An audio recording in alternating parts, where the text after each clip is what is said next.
it's not just ideologically captured at these universities and colleges. It's also that corruption, particularly with plagiarism. So what's actually going on? I just want to say you did a really good job in this interview of talking about the wellspring of corruption first and then plagiarism, because what people do that they usually talk about plagiarism, but they don't understand that plagiarism doesn't happen in a vacuum. There are entire lines of literature. The whole thing is corrupt. I mean, like literally all of it is corrupt. Can we stay on me doing a good job? Yeah. You did a great job. You did a great job. Just as an example of that, there's a replication crisis in psychology. 50% of the papers can't be replicated. So clinicians going into clinical settings, they're flipping a coin. 50%. Wow. Yeah, it's astonishing. It's a wide scale corruption. How do you know that? Google replication crisis, because they've tried to replicate the main findings of papers and they cannot replicate. Well, I shouldn't say they cannot. They can only replicate half. Okay. But, okay, that's a huge problem. So let's talk about the plagiarism thing. I'm going to make a prediction to you. The plagiarism issue is going to become an enormous issue in around 8 months. So let's go through it. Claudine Gay plagiarizes not only large sections of her dissertation, but she plagiarizes her acknowledgments, her thank yous. Like, that is crazy. Like, instead of me saying, hey, thanks, Andrew, for the interview, thanks, I appreciate it, I'd take someone else's thank you and I'd copy it and I'd stick your name in. Okay. You should say that's the former president of Harvard. Former president of Harvard. This is such a big issue. Okay. So Harvard conducts its own internal investigation. They find her innocent before they do the investigation. Okay. So the New York Post wants to expose this. They sick their extremely expensive lawyers on them. They kill the story. Claudine Gay plagiarized, but I want to define plagiarism as the theft of an idea which is not your own, claiming that something is your own, specifically wording when it's not. But there's something else that's really important that people understand.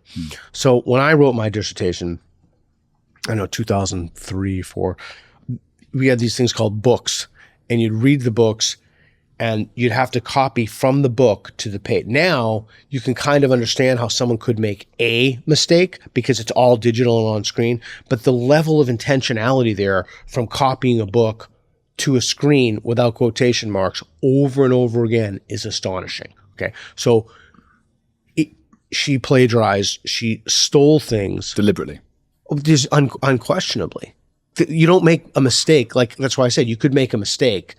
You forget, you copy and paste. This is the level of intentionality here is black and white. Yeah. So she plagiarized. She claims ideas as not her own. She's clearly done it. She's found innocent of internal investigations. When this is exposed that she's a plagiarist, and not just merely a plagiarist, she's a serial plagiarist. People like Mark Lamont Hill and others say this is a witch hunt against an African American. This is I read comments saying this is a new kind of lynching. It's mediocre white men attack black women. Yeah. Okay, this has nothing to do with race. Like, literally nothing. Well, it's a disgusting thing to say, actually. Well, it is, and it doesn't matter who is in what color the skin is, what height they are, what size they are. If you plagiarize, you plagiarize. These are not my rules. These are the rules of the institution. These rules predated my birth. So that nobody, when you plagiarize, like, if there's any such thing as a sin, it would be plagiarism in academia. Like, it's the worst thing you can do. She keeps her job. She loses her position, but she keeps her job as teaching at Harvard, making $900,000 a year. Astonishing. Nice money.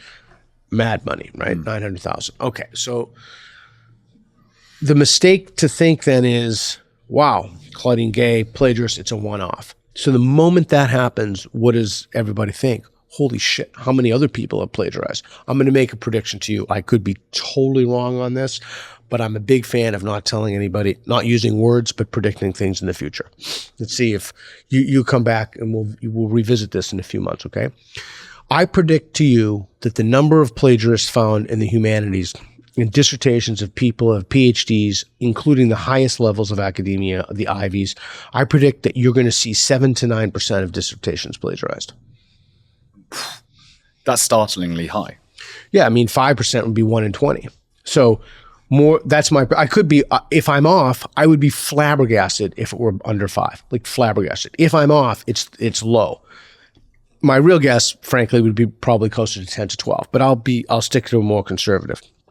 So I want to say 2 things about this that I think is really important. The people who did this obtained their credentials fraudulently.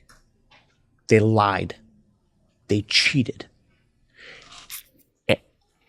Okay, so what do we do with this? Well, what has the university system done with this?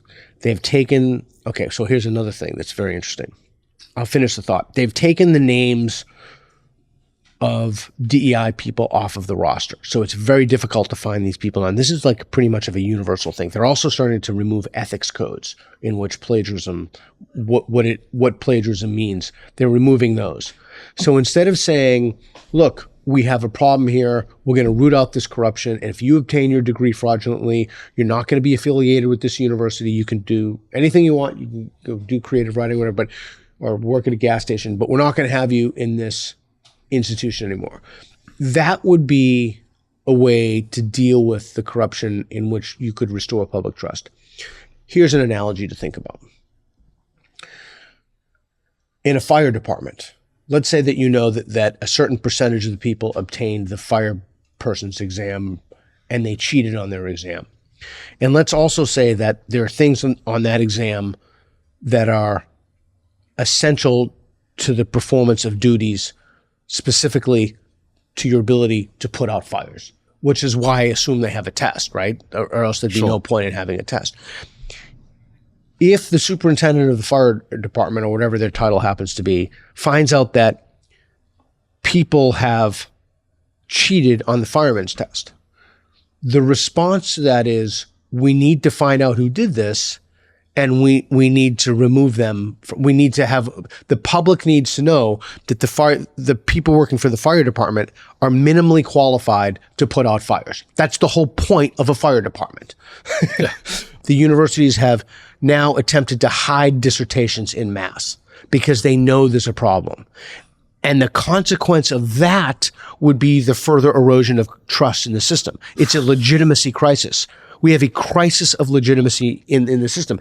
And instead of trying to be honest and root out the corruption, they themselves are the corruption. These people are completely corrupt. And I can't say all of them universally, but enough of them universally such that I haven't seen anybody speaking out about the hiding of the dissertation, the removing of the names from the DEI. I haven't seen anybody speaking out about, when Claudine Gay was there. Actually, that's not true. I have seen people, and they've been Claudine Gay's victims, like Roland Fryer. She didn't like the conclusions. He's black. In a sane world, I wouldn't have to say that. Carol Swan, she's black. But the idea is that she persecuted her ideological enemies and punished them. I mean, Glenn Lowry says that Roland Fryer is not only the best black economist of a generation, he's the best economist of a generation. He's actually a really funny guy when you meet him in person too. Right, right. Sounds, I don't know, the economists, I've never met an economist. Well, I probably have, haven't I? I just wouldn't know they're an economist. Okay, and how does this intertwine then? I know, it's a huge issue. I know. It's grasping this is huge, right? Because it's bonkers. I know, it's so big that it's hard, but I interrupted you, sorry. Okay, you know what, actually, how do these people who are at the top, who are trying now not just to ignore plagiarism, but actively to hide it, how do they square that with themselves? You can only speculate. Well, again, I can only speculate. I don't have to ask. How do they square with themselves the fact that they systemically discriminated against Asians for decades? How do they square that fact?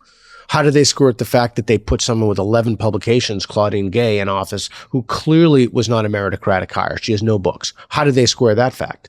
The greater good. Huh? The greater good? Well, I think they're beholden to the ideology. They're beholden to an equity-based worldview. It is the end of the meritocracy.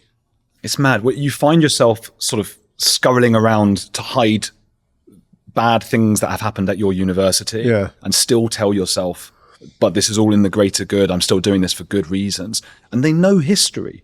That's what's so frustrating about this. They know that historically there's a great Bertrand Russell quote. It's one of my favorite ever. I can't remember exactly how it goes, but along the lines of never always do what is true, not what you wish would be good for a society. I think everyone should stick to that. So when you're beholden to an ideology, you look at data points, anything in your epistemic landscape or your factual landscape. You look at data points. Every single thing you do works in service to the ideology. And so we have created a system, and we have no one to blame for this but ourselves. We've created a system in which ideologues are educational administrators. Ideologues have been teaching our kids. Ideologues are giving out those credentials, teaching certificates to teach in K through 12 systems. And so we've indoctrinated a generation of people into the ideology. So now once you understand that, and they've corrupted entire bodies of literature. So once you understand that, you can understand why everybody's called far right. You can understand why all this terminology keeps detonating in society, like equity, diversity, inclusion, belonging. You can understand the meanings of these words as they've come from academia, they've been taught to our children, and then it seeps out into the whole culture. But which, by the way, just parenthetically, when I started talking about this, people thought I was a lunatic. That was the problem with the grievance studies thing. It was done way too early. If we had waited, 5-6 years later, when the world was ripe for it, it would have made a much bigger impact.